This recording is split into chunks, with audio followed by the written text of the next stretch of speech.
trust everyone's rooting for the Oilers. Go team. Do you think everyone's rooting for your oil? Do you think you're going to get the language in the communique today that can help you get product to the Pacific Coast? I hope so. I mean, I think that there seems to be an appetite to talk about getting pipelines built so that we can get oil and gas to market. The problem is, unless we address the 9 terrible policies that have damaged investor confidence, we're not going to get the proponents coming forward with major investments. So I think it's got to be a 2-track process.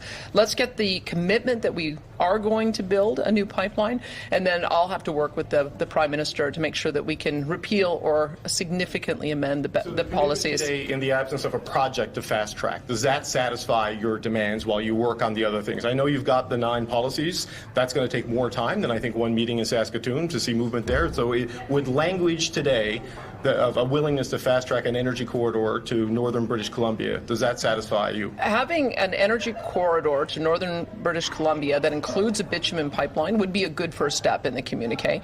Understanding that we won't get a serious proponent from the private sector unless we address those underlying conditions. It's the reason why the federal government had to step in the first time when there were no proponents willing to take forward Trans Mountain. If we're going to continue building pipelines, we have to change the environment. And I've made that point very clear to the Prime Minister, and I'm looking forward to working with him and his energy minister to see how quickly we can address those underlying factors. In west to east pipeline, and what's your message to Quebec? I would say that the most we have a lot of collaboration at our Western Premier's table. You may have seen that our west to east proposal was from the northwest BC coast, probably Prince Rupert, to Hudson Bay, which is Churchill.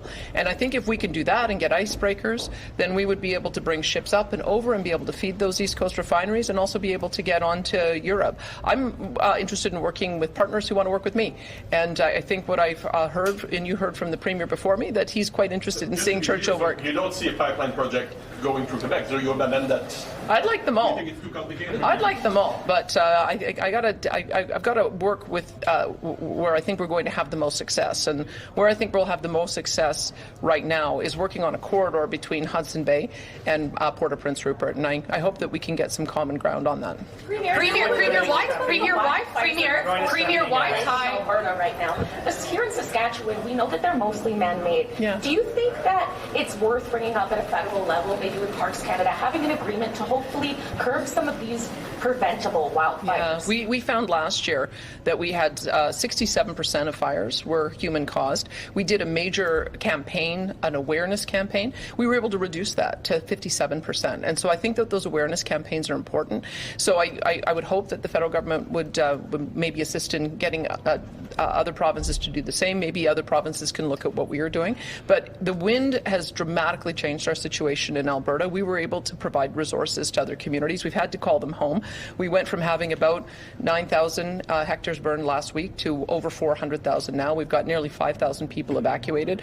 We are about to restart our Emergency Management Committee of Cabinet because this is an indicator with so many communities facing evacuation that we've got to be able to respond in a way that is going to be rapid. So we're facing very similar conditions now to Manitoba and Saskatchewan once again for the 3rd year in a row. Why tie the issue of getting a commitment for an oil pipeline to national unity? Well, you have to understand just how damaged Alberta is by the fact that we didn't get pipelines built. If we had built Northern Gateway, if we'd built Keystone and we'd built Energy East, we'd have 2.5 million barrels more per day of production, which is $55 billion a year worth of GDP value, which is worth $17 billion to my government alone and about an equal amount to the federal government. So this is not just an ideological argument. It's not just a minor disagreement. Oil is by far the most valuable export for Canada. Any of the projects that you will see on the ultimate list, I will tell you that a bitumen pipeline will be by far the greatest benefit to all of Canada. That's why we're going to continue to push for it, because it's a good project. It's good for our country. There's $9 trillion worth of value in discoverable and achievable reserves right now. And so why would you leave that in the ground? No other country in the world would, and we shouldn't either.